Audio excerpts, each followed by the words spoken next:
Okay, now it's time to tackle Creetosis first, many a true nerd. This certainly is not going to be an easy video to try to break down, but I will do my best. There will be parts of the video that I'll be leaving out. So I'll be leaving a link to the video in the description along with a handy dandy time counter up above that should be fairly accurate in case you want to see the bits I'm leaving out. So let's just jump right to the first section that I want to cover. The next part of his video I'll be skipping because it's not anything that really needs any kind of responding to. John basically describes how you can skip part of the game in Fallout 1, 3, and New Vegas. After that he describes in extensive detail how the game directs you to Megaton fairly well through the world design. It's a point I agree with, but I'm cutting it for time, as it's a fairly large section, to which my only real response is that I agree. I can't really add much to it. However, there are a couple comments he makes in that section that I'm clipping to respond to. If anyone wants full context, you can just go to his video for it. Instead, most players want to find their way to Megaton, and I want to examine this initial journey in detail as it really demonstrates the level of care and craftsmanship that goes into Fallout 3's world design.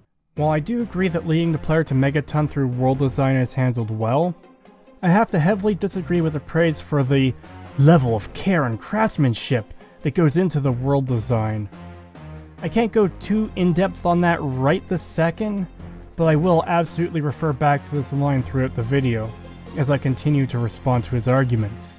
Here Creed is leading the audience to believe he'll have an argument to counter many a true nerd's claim later on in the video in a rather mocking manner. Some people like to call this poisoning the well. I just like to call it kicking the can down the road because it's really more of a neutral and fun way of framing this rhetorical technique. Now I love Megaton, and that's partly because it has great visual design, because it's easier to get attached to a place if it's visually distinct. For example, I'm pretty sure I know where everybody lives in Megaton and in Rivet City, but in New Vegas' Good Springs, which has a much smaller population, it was only years and multiple playthroughs later that I learned Easy Pete sleeps in the long 3-room house in the middle of town. I always just assumed that was player housing. I actually can't remember off the top of my head where Trudy sleeps now I think about it. I have an issue with John's comparison here. It's really not fair to be comparing Megaton to Good Springs. That would almost be as bad as comparing New Vegas to Rivet City. Also, technically, Vault 101 is sort of the first town, so to speak, or should I say, rather where you start the game out at. So that might have been a better comparison to make. Not sure on that. Megaton is visually distinct, and totally nonsensical. Again, this is something that will have to wait just a bit longer for me to go in depth on, but what is worth responding to here is everything else. The comment about knowing where everyone lives seems a tad bit anecdotal. The general layout of Megaton is fairly well done, and I think I know where everyone lives too. However, I don't know where anyone lives in Rivet City. I can't totally agree with Creed's reaction here, at least to this, because instead of saying something like, bolstering your pitch with a display of ignorance is not that great of an idea, or something else to that degree, he kicks the burden of proof down the road again, and then follows this up with a display of how pointless a observation like this is by showing he can do the same exact thing as John. And I can't see what purpose it serves besides adding, that sprinkle of negative framing to his video. And I think part of that is Good Springs is just a town made up of a group of houses, and it's hard to be interested in the comings and goings of the townsfolk when they're just walking from one building to another, as opposed to unique salvage vehicles clinging to the side of a bomb crater. Why does that make it any harder to be interested in the comings and goings of random NPCs regardless? Aside from quest NPCs and lore dump NPCs, most of them exist just to fill up the world. Again, this is entirely subjective, but I never cared about the comings or goings of Billy Creel, because aside from talking to him for the first time and exhausting all of his dialogue options, there's nothing for him to do, and he holds no relevance in the world. I really hate having to kick the can down the road myself, but at least I'm not going to give it the same type of framing that Creed typically does. So just keep this statement in mind for later.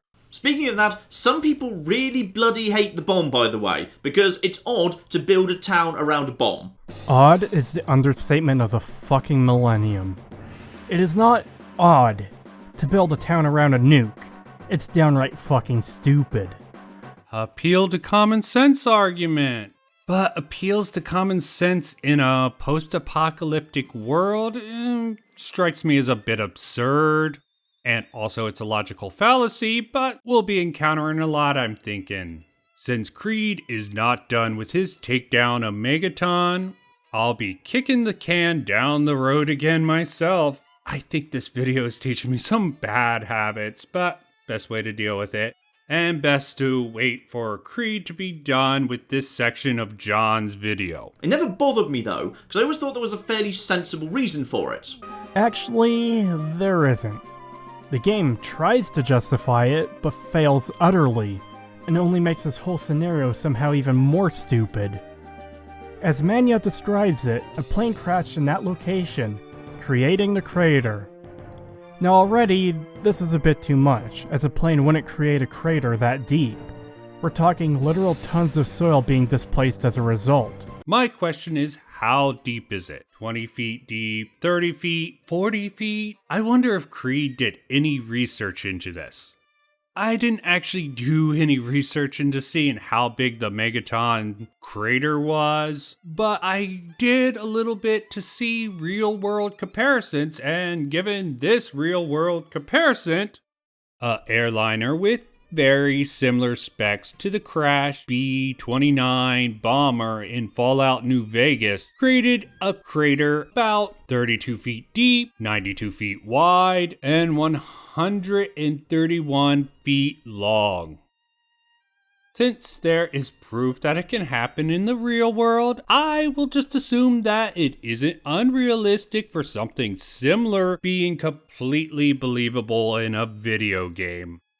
You see, there's an old video from about 5 years ago that discusses Fallout 3 in New Vegas called The Shandification of Fallout, which basically discusses how games work better if their basic logistics have been thought through and it's obvious how basic human needs are being met. So in the case of Megaton, the city has food because the one upside of the apocalypse is that wildlife is massive now, and there are plenty of mole rats right by the side of the town.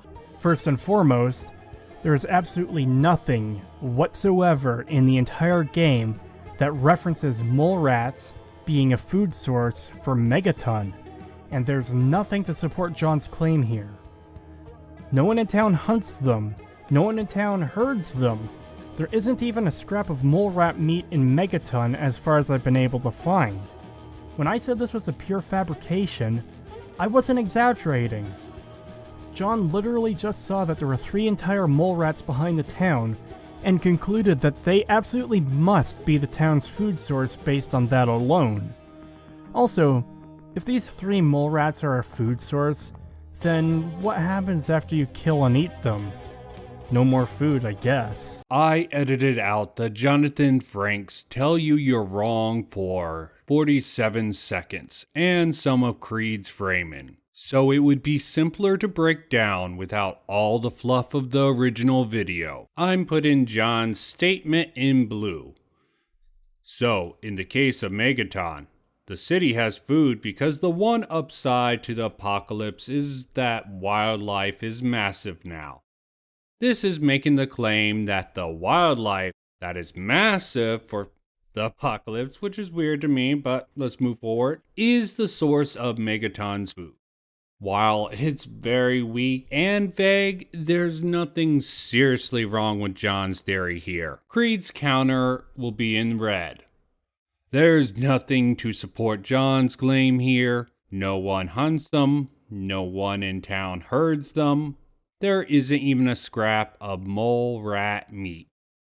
This has nothing to do with John's theory of how Megaton gets its food. You could say in part, it really just takes John's example of the Capital Wasteland's massive wildlife, mole rats, and turns them into the primary focus for Creed.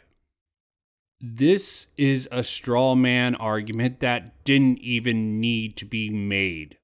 What Creed should have done to disprove John's theory is to see if there was any meat of any type of wildlife that could be found in Megaton. That would have given John's theory the killing blow, instead of him just hyper-focusing on the mole rats. This might be speculation, but another reason Creed might have had to become fixated on the mole rats would be to add the unnecessary proof to his straw man and to insult the Pollyann head in the clouds Aventer archetype that Moyer Brown is using with this.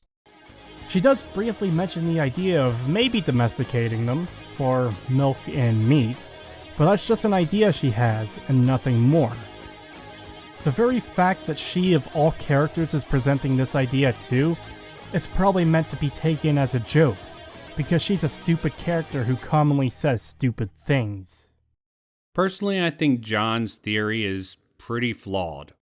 While it's logical that most residents of the Capital Wasteland must be sustained primarily on a meat diet that John is theorizing about, the residents of Megaton are in a unique position of being located at one of the major trade hubs in the Capital Wasteland.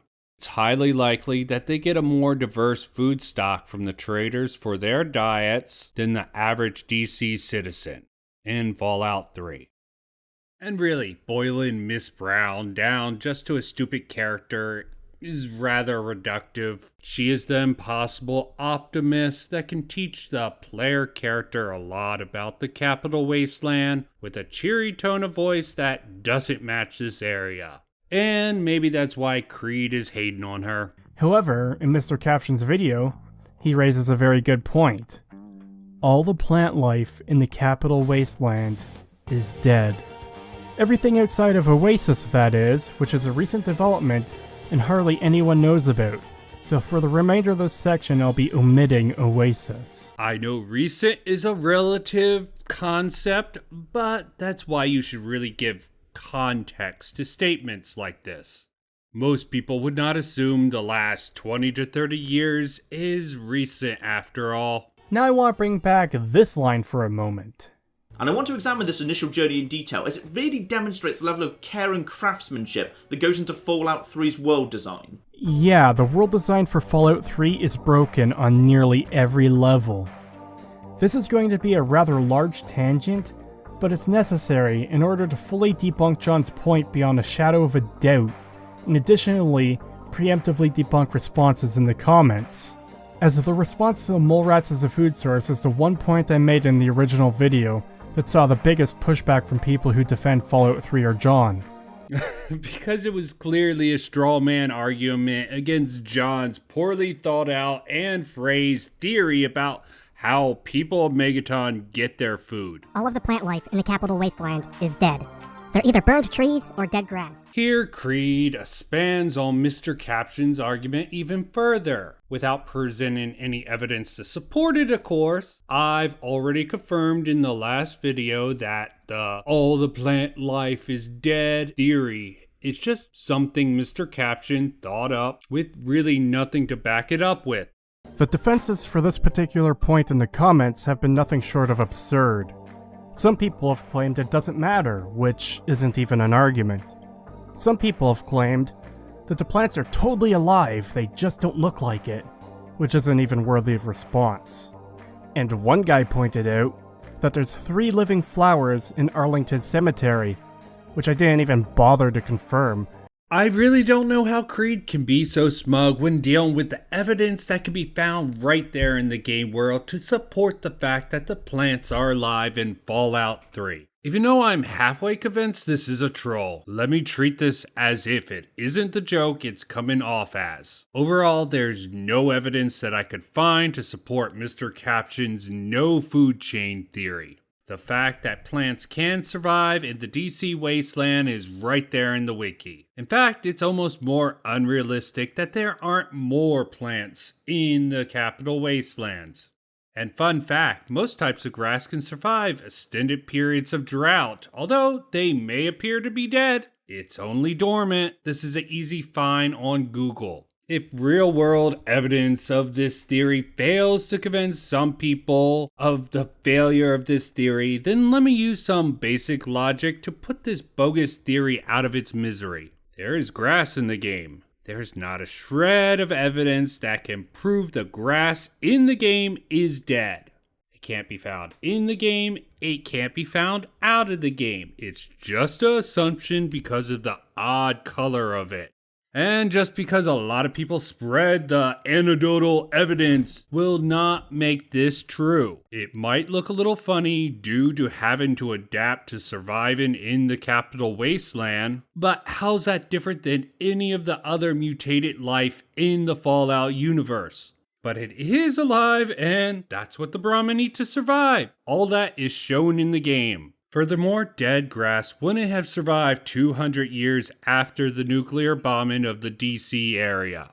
At the very least, the grass leaves, that greeny part that would have been on the top originally, would have been burnt away by the heat that scorched the trees, and grass cannot grow in dead. And for those of you who might want to shift the conversation away from the grass, how there are dead trees still standing, please do some research before commenting. The Red Forest doesn't make that issue so clear-cut. Initially, it can take up to 100 years or more for wood to decompose, and then add in the fact that dead trees in the Red Forest, which was pretty much irradiated, decays at a far slower rate than a typical dead tree in a regular forest, and it makes it completely possible some trees of Fallout 3 to still be standing. There, I killed that stupid argument once and for all with both evidence and logic. If you think you found some evidence to prove me wrong, by all means, let me know what it is, and I will surely issue a correction. For all intents and purposes, the entire world of Fallout 3 is broken, because Bethesda didn't take the time to make their world make any kind of sense at nearly every level. The Capital Wasteland, as it is presented to us, is utterly incapable of supporting life. I am really hoping this is a joke. No one with half a brain would really believe this unless their hatred for Bethesda was at such a high degree that they would fall prey to some serious confirmation bias or cognitive dissonance. From what I've seen in the comments, most people who defend this game have trouble coming to terms with this fact, and in response I've seen outright denial or shifting of the goalposts. Calling this a fact without having any supporting evidence is just the height of dishonesty or stupidity. Facts must have evidence to support them, not arguments made by other Bethesda Fallout critics. If you have evidence of this, then show it. If you want people to take you seriously, you shouldn't try passing off unverified and frankly laughable theories as proof of a claim. John's theories might have their flaws, but at least I can understand the mistakes he made in that video. This seems like some serious projection, since Creed just demonstrated his outright denial of any arguments that he's presented that runs counter to what he thinks. As much as I would enjoy skipping over this next bit, this is where Creed brings up his problems with the traders and hunters of Fallout 3 to add to his food chain thing. Megaton gets its food from hunters and traders. Except, this isn't fully supported either. Really? This isn't fully supported? So I have to assume that it's at least partially supported. The hunters are a random encounter in the wasteland, and as far as I know, they don't actually go to Megaton at all. Notice how the noble Creetosis casually switches from talking about the traders to hunters here. The caravan merchants do go to Megaton, and more likely the hunters would trade with the caravan merchants who have a route through the capital wasteland. Similarly to John assuming that mole rats are food for Megaton because they're close by. Which John didn't. Creed just claimed he did. The people who make this argument assume that the hunters supply Megaton simply because they exist. In a bold move, Creed decides to proceed to create a false equivalence between John and the people he argues with in the comments section, with a sweeping generalization that strawmans their argument so Creetosis can dismiss it. I've encountered them numerous times, and as best as I can remember, not once did they mention Megaton. Then he uses anecdotal information, basically his own personal account, so trustworthy, we should take his word for that, of him talking to hunters, not the caravan merchants, to help back up the claims he's trying to make about this. Remember that point earlier I said I wanted to mark for you to remember? I never cared about the comings or goings of Billy Creel, because aside from talking to him for the first time, and exhausting all of his dialogue options. Now's that time. When Creed said he exhausted all of Billy Creed's dialogue earlier, he must have heard this part. Me? I deal with the caravan suppliers. I used to ride with those guys, so they cut me some good deals. Helps keep the town supplied. This also might have been why Creed was so mean to Miss Brown and calling her a stupid character, since she had a similar bit of dialogue that might disprove his argumentation here. Well, keep what you got. Just traded for a big food shipment myself. Here, take a bit, my treat. Absence of dialogue is not evidence. Encountered them numerous times, and as best as I can remember, not once did they mention Megaton. Also, it should go without saying, even if it was attained in a good faith way, which I doubt, Billy Creed's and Miss Brown's dialogue is. Omitting elements of the game that run counter to your narrative really doesn't make Creed seem very honest here. After this, Creed jumps back on the no food chain theory that I murdered earlier, before lobbing some insults at the game and the critics in his comments section again. This is nothing more than a cop-out defense from someone who can't actually prove their points, because they refuse to accept they've been checkmated. If you cannot prove your point, you have no ground to stand on, and your argument is dismissed. The irony of this statement is just so freaking funny. And no, I'm not gonna dismiss him just because he has no real evidence to back up his claims here. But I will be skipping ahead to a point where he might actually have some real evidence to back up his next claim. As for water, well, when the bomb hit but didn't detonate, it made a crater, one deep enough that the town has access to groundwater. Sure, it's radioactive, but so is all water. That's kind of the point of the main plot. So I've already explained how Megaton is already bad, through its backstory. Now let me explain why it's even worse. So the idea that Megaton hit groundwater is completely based on speculation. Despite him irradiating the well here, Creed is technically correct. This is speculation, or just a game theory, but one that is supported by the elements found in the game. Again, it's just something John is inventing to defend the game. As explained earlier, this is what happens when you try to defend something at any cost, rather than looking at the objective facts. Seriously, why does everything have to be a invention to defend the game? This is a theory based on there being water around the bomb. Out of the three main theories people would jump to, one would be this one that John had. The other would be that it's rain buildup. And the third theory is something Creed will bring up later in the video. Now I'm going to bring back a line he said earlier.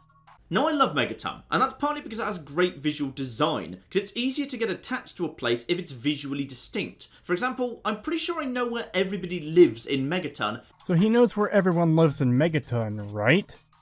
Would that include Walter, living at the water processing plant? The place that supposedly purifies the water for the town? I mean, I know he knows about this, because he refers to the leaky pipes later on in his video. So why is he referring to the puddle being the water source? John isn't referring to the puddle being the water source. He said, when the bomb hit, it didn't detonate. It made a crater, one deep enough that the town had access to groundwater.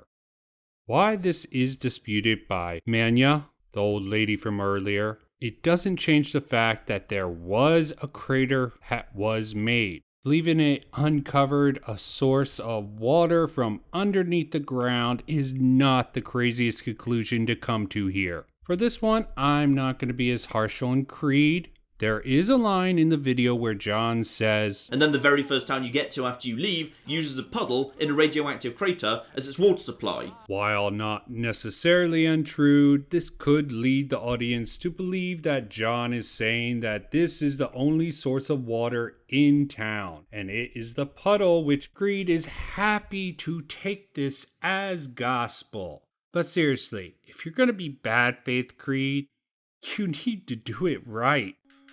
There's 3 problems here. Firstly, the water processing plant is the town's water source, providing semi-purified water.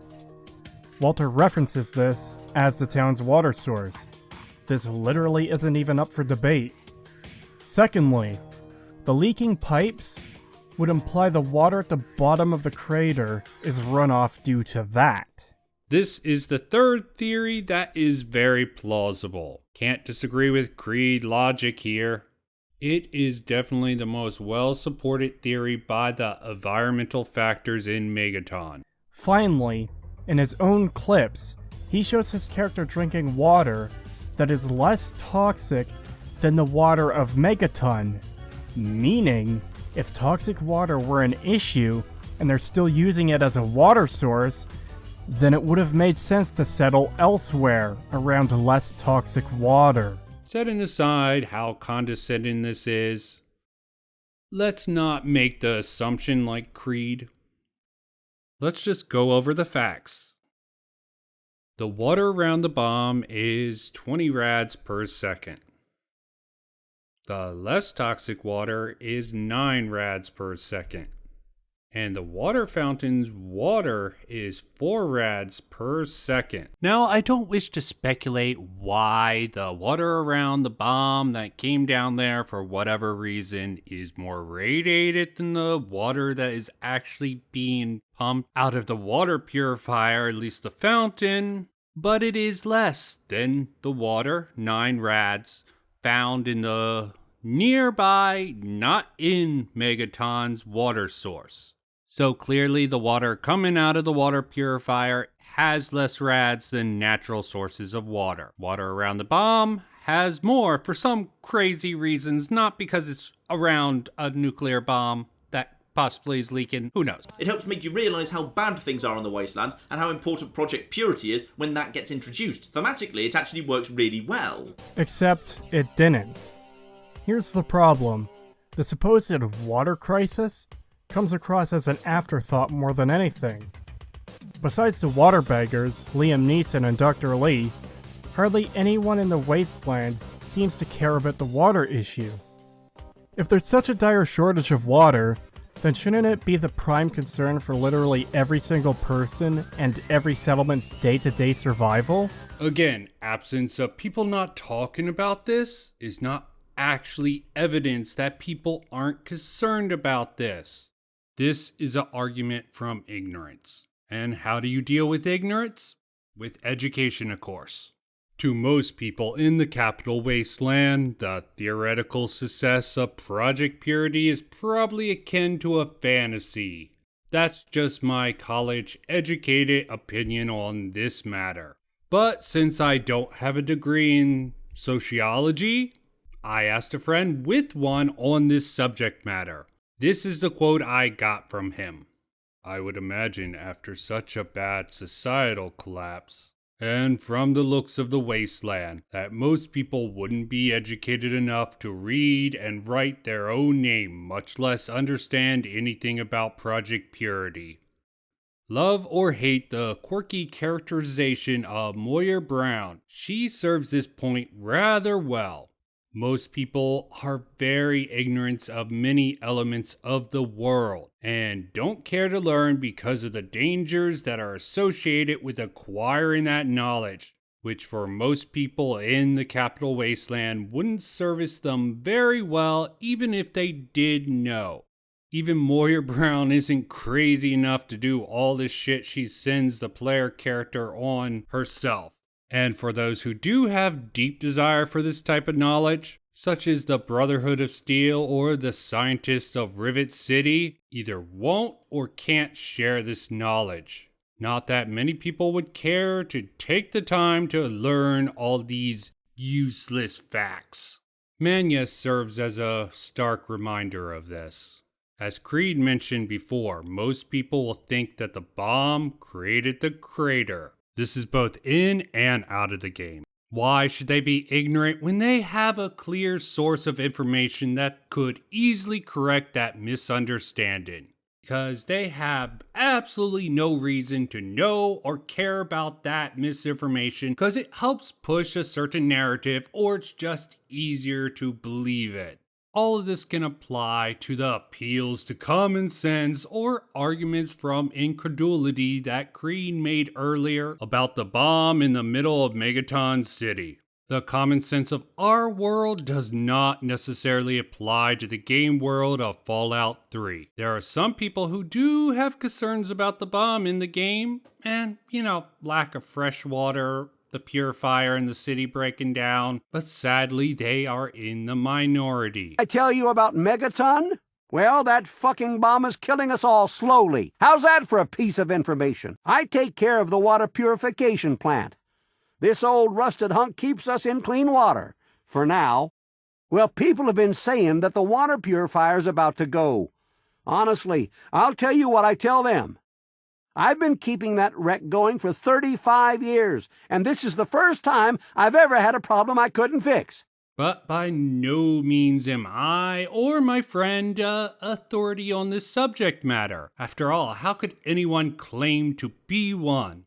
And yeah, you can disagree with this, but at least I do the basic research before trying to counter the claims being made, and I don't try to use just common sense or ignorance to do so. Let's talk about the rest of Megaton. So you get there and you need information. The sheriff points you to Moriarty, who does have the information, but needs to be persuaded to part with it. And once again, you've got plenty of options. You can use a speech check on Moriarty, you can pay him some money, you can sweet talk his staff with a couple of speech or perk checks, use a fairly hard science check to hack his computer, or an easier lockpick check to break into a cupboard to get the computer password, or if you can't do that, agree to do a short unmarked quest for him to recover money from a junkie who skipped town, which you can also deal with through speech checks, carefully selecting the right dialogue, or violence, all of which yield different amounts of money, which you can use to pay Moriarty for the information. But remember, Fallout 3 isn't a proper Fallout game because there aren't enough skill checks, choices, or alternative solutions. I mean, there demonstrably are, I just told you them. Here it seems like John's trying to use one particular quest to counter the no true Scotsman fallacy that, remember, Fallout 3 isn't a proper Fallout game because there aren't enough skill checks or choices represents. The details of this quest would actually debunk the simplest form of the argument. It could also be considered a straw man. I say considered a straw man because calling the point John is trying to counter here can barely be considered a Scotsman. For that to be true, a critic would actually have to establish that something like not enough skills or choices are essential to Fallout games. I'm not saying it's impossible, just a much harder case to do in Fallout compared to something like Star Wars or Lord of the Rings, where you can make that argument for it, at least to a better degree, since there seems to be some essential elements to them that make them what they are, since most of them were primarily controlled by a single creator with a certain vision for those franchises. In the case of Fallout, that one person who probably would be credited with all this would have to be Tim Kaine. Let's go over an interview with Tim Kaine. To being considered one of the big titles at Interplay, and suddenly we were getting a lot of attention from marketing and from sales. We were getting a lot of dictates on what we could do with the box and with the art. The original Fallout 1 box was oblong. It was longer this way than it was high. It was designed to sit on the side on the shelf, and it had a flap that folded up so you could see inside. We were told all of that couldn't be done anymore. It was going to be a different shape. It would not have the flap anymore. They wanted to change the art because the original one, well, so you can see it, it had the power suit helmet, and we were told, well, you have to have a face, so we want to put a person there rather than a helmeted figure. We were told the manual was too big and quite expensive to make, and I thought the manual was one of the greatest things about Fallout 1. It was a fun manual to read, and these were just things that, to me, worked for Fallout 1. I didn't understand why they were even being changed. It felt that in a big way, our success, because we were successful, we were losing part of the game to a larger group that had bigger plans for it. So one could say that even as far back as Fallout 2, that Fallout wasn't Fallout anymore. Therefore, I place very little value on the criticism that Fallout 3 isn't a proper Fallout game, because who determines that? If it isn't Tim Kaine because he started losing control of it from the sequel, then would it be Interplay who sold it to Bethesda, or who exactly? I can't find anything like that in all of my research. So I will assume most people believe it's Tim Kaine's words, and these are his thoughts in the interview about Fallout 3. There were a lot of surprises, some of them pleasant. I actually enjoyed playing the game, and I know some of my fans were disappointed when I said I actually enjoyed playing it. But I thought they did a good job of understanding what the universe was like, and then setting a different kind of game in it. It was very much, it felt almost like an FPS RPG. But they understood special. I think they adapted that well to a first-person style RPG and a real-time RPG. I think they did a good job understanding the lore of the game. I think they got a lot of that done well. The tricky part of Fallout, I thought, was always the humor. So I find sometimes that's what I'm a little critical about. But humor is very personal and very subjective. So I've tended to keep all my criticisms of that to myself, because you honestly can't slight someone for not having the exact same sense of humor that you have. So Bethesda took it, and they own it in, both senses of the word. They own it, but they owned it. They made it something that Fallout 3 fits with Oblivion in their line of products, where I don't think Fallout 1 and 2 would have fit with their product line as well. I don't think I would have used as many of the same elements. I think it was a bit of a stretch to have the mutants out there.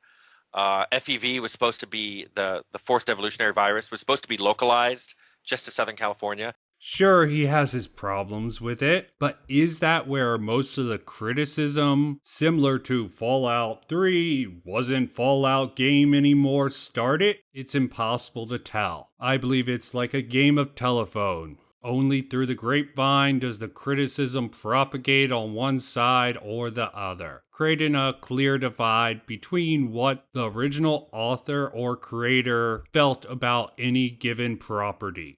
So this is a bit of a dishonest argument for him to make here. He highlights some rather simple choices in an early quest, and tries to use this to debunk the entire criticism that the game lacks skill checks and alternative solutions. Problem is, this is an issue that exists throughout the entire game, and highlighting a random quest that does have these options doesn't make up for the rest that lack them.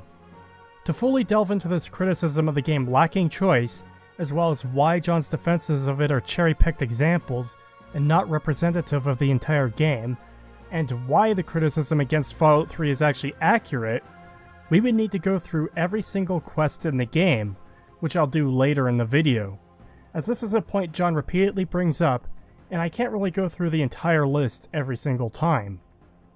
Again, a quest or two having some options all leading to the same destination isn't really what people are referring to. I will say John did set himself up for this by trying to counter a piece of criticism that had no evidence to support the initial claim. But it was nice of him to take the criticism at face value at least. Yet Creed sort of wastes this opportunity by misunderstanding John's defense. Accusing John of cherry picking here is really the wrong attack vector in my opinion. If the entire criticism was truly a no true Scotsman fallacy, then John only needed one single example anywhere in the game to disprove it. Either you're a Scot or not. Now I'm saying Creed is misunderstanding this and not mischaracterizing this, though I think he was trying to, because if Creed realized this, he could have tried to find proof that John was making this out to be more of a black and white issue and calling it a false dichotomy. Then again, I could be wrong, since this leaves the door wide open to talk shit about other quests in this particular section without saying anything about them at all, and later on horribly stripping them of their actual gameplay and story value. To that I will say, nice spiking of the well can here, Creed. This is either stupid or, as he likes to say, a dirty move. And yet I keep hearing over and over that this is Fallout 3's weakness. And the vast majority of Fallout 3's quests are like this, though I'd like to skip forward to one particular quest, because one of the videos I watched that critiqued Fallout 3 was by a channel called Indigo Gaming, and they specifically called out trying to enter Little Lamplight as the peak of Bethesda's design choices, which, to quote the video, is antithetical to the very core of Fallout games. Now this I find confusing, because here's how that section goes. You can immediately access Little Lamplight if you pass a fairly tough speech check, or if you've taken the fairly obscure and charisma-gated Child at Heart perk. Alternatively, you have to complete the Rescue from Paradise quest, which is a really interesting quest. What the video highlights, however, is that you can't use violence to blast your way into Little Lamplight. In short, that old chestnut that people regularly hold against Fallout 3, you can't murder children. I really don't like anything here, criticism-wise. Indigo Gaming's criticism is one of those appeals to tradition that gets mythologized throughout the passage of time. But since John is rather confused about this, he really shouldn't have tried to throw out a defense in ignorance. People really should try to seriously understand the criticism before addressing it, and he falls a little flat here. I do understand the appeals to tradition in certain series. They have a history that people want to be upheld, but on their own, they don't do that well. You really have to explain why the break from tradition is worth criticism. If a change is for the better, you have to argue why that change isn't for the better of the franchise. And it seems John really doesn't try to get at the heart of the criticism or even really address it directly. And this in particular might fall under argument from ignorance. But it's hard to say. I feel there's a bit of whataboutism mixed in here. You have a critic saying, oh, what about this? So John in response say, what about that and that and that? So this is already a bit of a misrepresentation of the situation and Indigo Gaming's video. The issue is less that you can't murder children, and more the fact that violence isn't allowed. I could see why some people would easily confuse the two, as you are dealing with children, but the key difference here is that it's a design choice by Bethesda. They decided to put the town full of unkillable children in the middle of the main story, so you're now forced to deal with them regardless of whether you want to or not. In a game supposedly about choice, your choices are limited as a direct result of Bethesda's design choices. They wanted a dumb gimmicky town full of children that makes no sense, so by God are you gonna have to deal with it. Bethesda could have designed this area in any multitude of ways, and they decided to design it in such a way that it inherently limits the choice of the player. Yes, but how many choices do you need? I keep coming back to this within all this criticism, saying Fallout 3 doesn't do enough of this, and this, choice-wise. Frankly, the amount is immaterial to me. It's more about the quality of the choices that they make. And speech so far in the game lets you skip both side quests from Moriarty that John used in his example earlier, and Three Dogs get the side dish quest. Little Lamplight is the third time you had the option to skip. They just make this one difficult to do that with. I am guessing freedom in games, or at least this game choice, are a lot more important to Creed than story or game design. You really have to judge any piece of media based on how well it does what it's setting out to do, not whether or not you personally agree or personally want the choices that the author or creator made about the story. This is one of the few areas Bethesda chose to go with the story and game design over trying to uphold the freedom of Fallout myth that's been floating around. Has some substance to it, but it was also a product of its time.